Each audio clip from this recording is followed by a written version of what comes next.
Halo, apa kabar? Saya Nico Omeriongkere, VP Research and Analysis dari PT Valbury Asia Futures. Welcome to Valbury News. Hari ini saya ingin menyampaikan laporan research terbaru kami mengenai the stock market surge is not based on fundamentals, di mana kita akan melihat bersama-sama bahwa bursa saham atau kenaikan yang dialami oleh bursa saham di Amerika Serikat sebetulnya tidak didasari oleh fundamentalnya, tetapi lebih banyak oleh dua faktor yang lain yang kita nanti akan melihat di slide-slide berikutnya.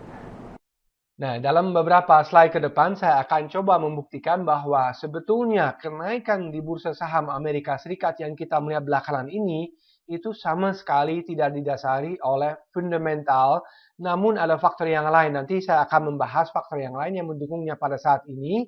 Tetapi untuk pertama kita akan melihat kenapa sih sebetulnya bursa itu naik tanpa fundamental sama sekali. Nah, kita melihat misalnya slide pertama, kita melihat bahwa kenaikan yang dialami belakangan ini sungguh luar biasa. Bahkan dalam 16 hari atau 16 sesi perdagangan itu, dia mengalami bursanya kenaikan yang paling besar dalam sejarah. Jadi ini benar-benar mencetak sejarah belakangan ini, dan volatilitasnya dengan demikian meningkat secara signifikan kita melihat di sini. Nah, perlu dicatat juga bahwa pada krisis keuangan sebelumnya pada tahun 2007, kita melihat hal yang sama di mana volatilitasnya meningkat dengan cepat gitu. Nah, ini mungkin merupakan suatu tanda bahwa bursa ini mungkin segera akan berbalik arah. Nah, apakah kenaikan ini merupakan suatu perangkap atau justru itu sustainable? Nah, itu pertanyaan yang ditanya sama banyak sekali pelaku pasar. Apakah yang kita melihat belakangan ini akan berlanjut terus sampai misalnya akhir tahun ini? Karena kita juga mengingat bahwa biasanya pada 2 bulan terakhir bursa pada umumnya akan naik dan juga pada akhirnya akan mengalami Christmas rally, atau justru ini saatnya untuk memanfaatkan kenaikannya dan take profit aja. Nah, chart pertama ini menunjukkan bahwa ada perbedaan yang sangat besar di antara pergerakan S&P 500 atau bursa Amerika Serikat di satu sisi dan juga Global Commodity Index atau komoditas secara umumnya. Nah, kita melihat itu biasanya tidak terjadi. Harusnya komoditas itu naik berbarengan dengan bursanya. Kenapa? Karena kalau ekonomi memang begitu bagus, harusnya penggunaan komoditas juga naik dengan cepat gitu. Tapi ini justru tidak terjadi. Jadi itu tanda tanya, kok ini tidak ada fundamentalnya sama sekali gitu. Nah, ini juga kita melihat slide kedua mengenai S&P 500 di satu sisi dan juga Treasury Yield di sisi lainnya. Harusnya pada umumnya kalau dalam market yang sehat, Treasury Yield itu naik berbarengan dengan S&P 500. Kenapa? Karena permintaan akan uang itu akan naik, oleh karena itu suku bunga juga akan ikut naiknya. Tapi kembali kita melihat ada perbedaan yang sangat mencolok di sini dan yieldnya tidak mengikuti perkembangan bursa.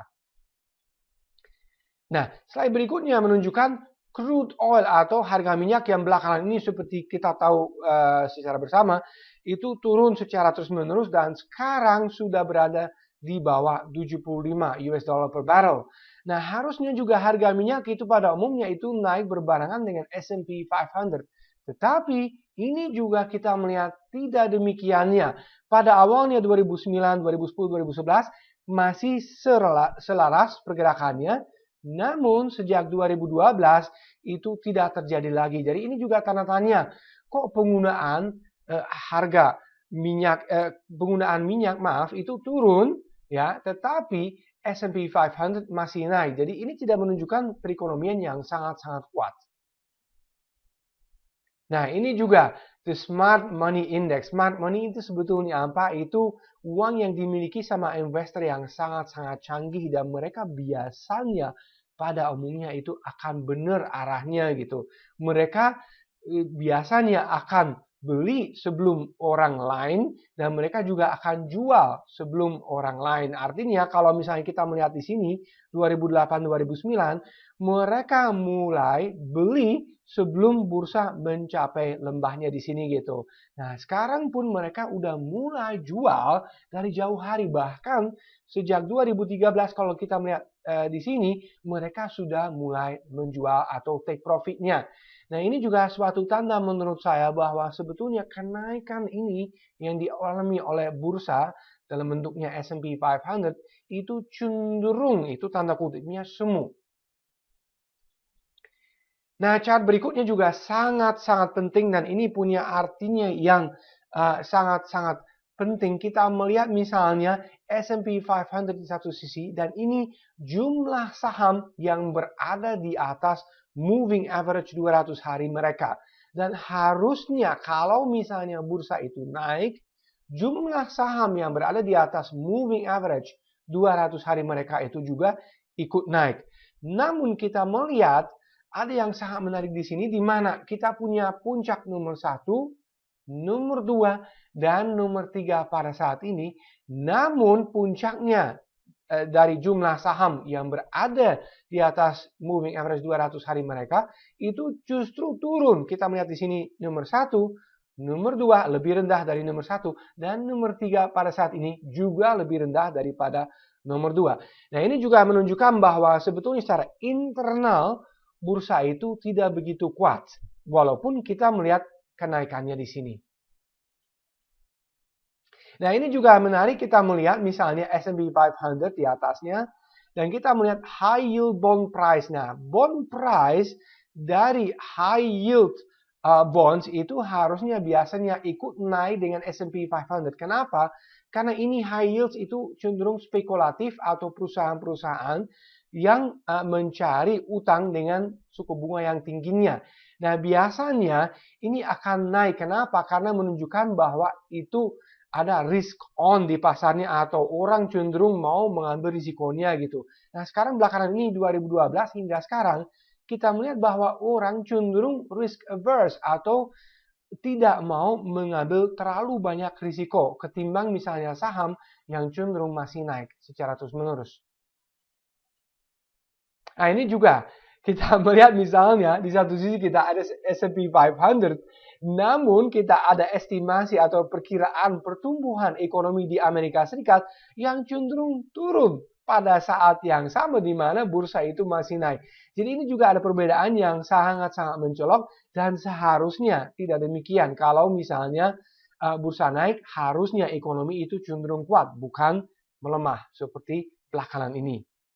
Nah, kalau kita melihat misalnya di dunia pun gambarannya itu sama. Mungkin kita pikir, oh ya itu mungkin hanya di US. Tapi dunia pun itu menunjukkan pola yang sama, di mana estimasi atau perkiraan untuk pertumbuhan GDP atau produk domestik bruto di dunia itu cenderung turun pada saat yang sama di mana S&P 500 itu naik.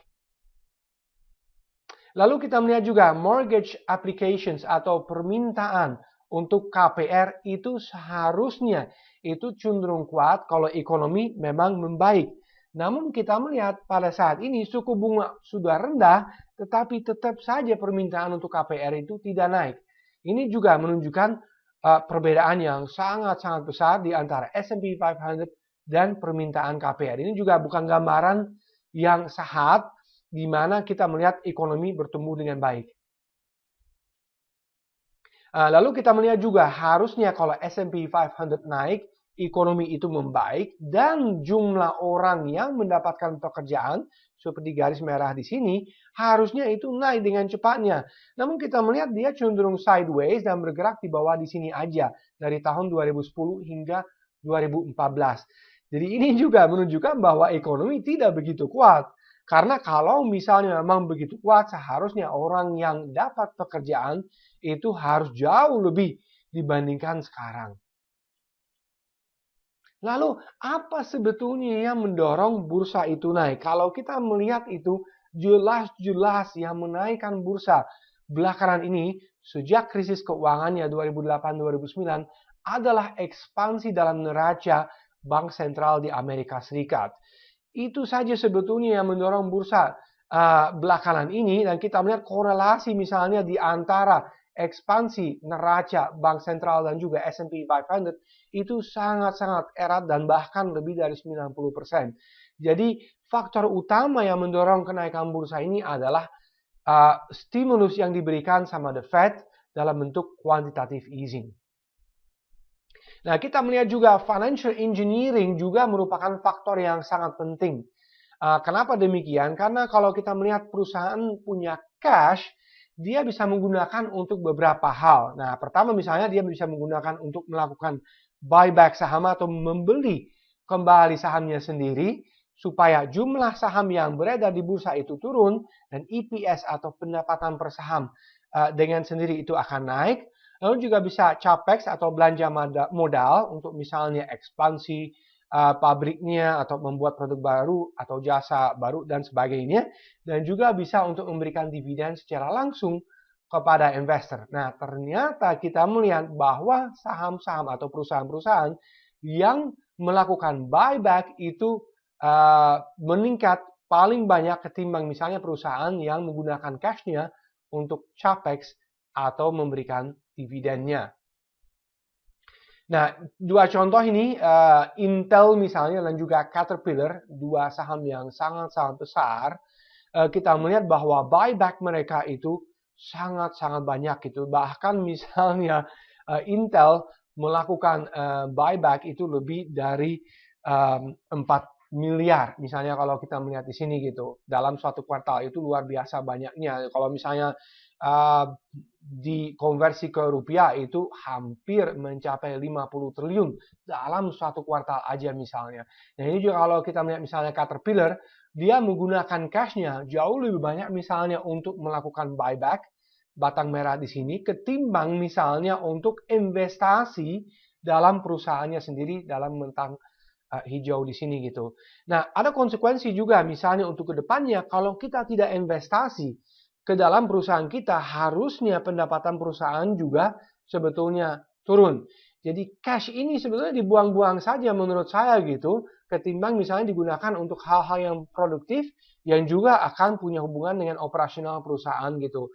Jadi untuk saat ini memang kelihatannya dia bisa menaikkan harga sahamnya, tetapi nanti pada akhirnya itu justru akan menjadi bumerang, di mana karena kita tidak berinvestasi di masa depannya, kita akan menyebabkan pendapatan per saham itu akan turunnya.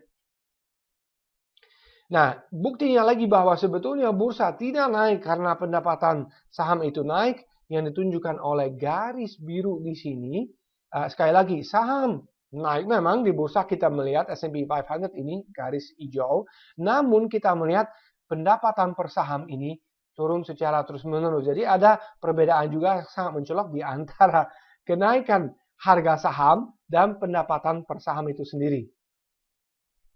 Nah, kita melihat juga bahwa estimasi atau perkiraan dalam bulan pertama kuartal ini turun dengan paling banyak dalam sejarah. Kita melihat ini turun 2,7%, ketimbang misalnya rata-rata dalam 1 tahun terakhir ini hanya turun 1,3%. Jadi kita melihat bahwa estimasi untuk pendapatan per saham itu turun paling banyak dalam 10 tahun terakhir ini. Kalau kita misalnya melihat di sini, rata-rata 10 tahun terakhir ini hanya minus 1,8%.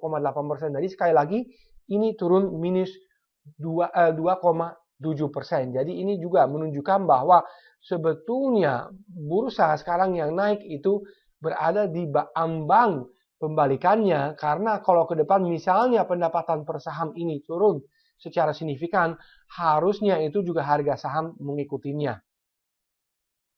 Nah, ini juga buktinya. Sekali lagi kita melihat misalnya sejak 2009 hingga kuartal kedua 2014 kita melihat bahwa sales atau penjualan per saham itu hanya naik 32%. Dan sekali lagi ini dari 2009 hingga kuartal kedua 2014. Artinya sekitar 5 tahun hanya naik 32%. Namun pendapatan per saham itu naik 261%. Ini tidak hanya karena operasional begitu membaik, namun karena begitu banyak saham dari perusahaan itu dibeli kembali di pasarnya. Jadi buyback ini punya pengaruh yang sangat besar ke EPS-nya, di mana financial engineering itu belakangan ini cenderung lebih dominan ketimbang operasional perusahaannya. Jadi ini sangat-sangat bahaya. Lalu kalau kita melihat secara teknikal juga, bursa ini kembali berada di puncaknya. Kita melihat setelah menyelesaikan wave A, lalu dia turun wave B, dan naik wave C, kemungkinan besar kita akan segera mencapai puncaknya di sini. Lalu kita melihat juga sentiment wise, itu bursa berada di tingkat yang sungguh luar biasa dan paling tinggi dalam 10 tahun terakhir ini, bahkan lebih tinggi daripada misalnya krisis keuangan sebelumnya di tahun 2007, di mana hanya tersisa 13,3% bears atau orang yang cenderung bearish atau negatif terhadap perkembangan bursa ke depannya. Jadi kita melihat di samping overbought karena bursa udah naik dengan sangat-sangat cepat belakangan ini, kita juga sentiment wise itu berada dalam zona bahaya. Lalu kita melihat juga konstruksi ini lagi A, B, dan C. Dan di dalam C ada 1, 2, 3 yang panjang sekali tentunya karena wave 3 biasanya paling besar. Lalu dia turun 4 dan naik 5. Jadi sekali lagi saya perlu menekankan bahwa kemungkinan besar bursa akan mendekati puncaknya dalam beberapa pekan atau bulan ke depannya. Lalu kalau kita melihat volume pun ini menunjukkan bahwa sebetulnya trennya itu tidak begitu sehat karena ketika bursa turun, volumenya itu naik di atas rata-rata, dan kalau bursa naik seperti belakangan ini, volume cenderung turun di bawah rata-rata. Seharusnya dalam bursa yang sehat, harusnya volume naik ketika bursa naik dan volume turun ketika bursa turun, tapi ini sebaliknya. Lalu kalau kita melihat valuasi juga cenderung sangat mahal bursanya. Kalau kita melihat misalnya yang paling mahal bursa-bursa di dunia sekarang pada saat ini adalah Amerika Serikat, Sri Lanka, Pakistan, dan kita melihat juga Indonesia ternyata juga masuk nominasi, tapi ini bukan nominasi yang baik karena seperti kita tahu kalau misalnya valuasi itu mahal dari suatu bursa, itu juga cenderung menunjukkan bahwa dia ada dekat puncaknya. Lalu kalau kita melihat juga dolar yang begitu kuat itu menunjukkan bahwa bursa juga cenderung akan sulit untuk melanjutkan kenaikannya karena kita melihat juga pada tahun 2008 justru dolar menanjak naik dengan cepatnya ketika bursa anjlok, dan sekarang kita melihat juga US dollar very strong belakangan ini. Apakah ini juga tanda kembali lagi bahwa kita akan masuk ke zona bahaya di mana bursa akan segera turun? Dan terakhirnya kesimpulannya yang saya ingin buat adalah ingatlah bahwa pada saat ini bursa itu secara fundamental kita tadi melihat itu overvalued, valuasinya sangat mahal. Secara teknikal kita melihat juga bursa overbought pada saat ini, dan secara sentiment wise tadi juga ada chartnya, kita over bullish pada saat ini. Semua faktor ini menunjukkan bahwa bursa menurut saya segera akan turun, bukan dalam 1-2 hari ke depannya, namun kalau kita melihat berapa pekan ke depannya, ini merupakan waktu yang menurut saya sangat tepat untuk take profit atau jual dan mengambil untungnya dulu sebelum kita masuk ke bursa laginya. Jadi untuk merangkum kembali, kita tadi melihat bersama-sama bahwa banyak sekali faktor yang menunjukkan bahwa sebetulnya ekonomi tidak begitu kuat di Amerika Serikat. Itu pertama yang kita perlu ingat. Kedua, kita melihat juga bahwa bursa sebetulnya sudah punya valuasi yang cenderung mahal di Amerika Serikatnya. Dan ketiga, kita melihat juga bahwa sentimennya juga cenderung over bullish pada saat ini. Nah, semua faktor ini kalau kita ambil bersama, memperlihatkan bahwa bursa kemungkinan akan mendekati puncaknya dalam beberapa pekan ke depannya. Oleh karena itu juga saya ingin mengingatkan kembali kepada investor di bursa saham untuk cenderung hati-hati karena upside-nya cenderung terbatas pada saat ini, sedangkan downside-nya lumayan besar. Jadi mungkin Anda perlu mempertimbangkan untuk sedikit mengurangi jumlah saham di portfolio Anda dan menunggu koreksi yang cukup besar, katakanlah misalnya di antara 15 hingga 20% yang sangat mungkin menurut saya dalam beberapa pekan bahkan bulan ke depannya, dan pada saat itu baru masuk lagi cash-nya yang telah dikumpulkan oleh Anda. Nah, mungkin sekian dari saya untuk saat ini. Sampai jumpa di Valbury News berikutnya.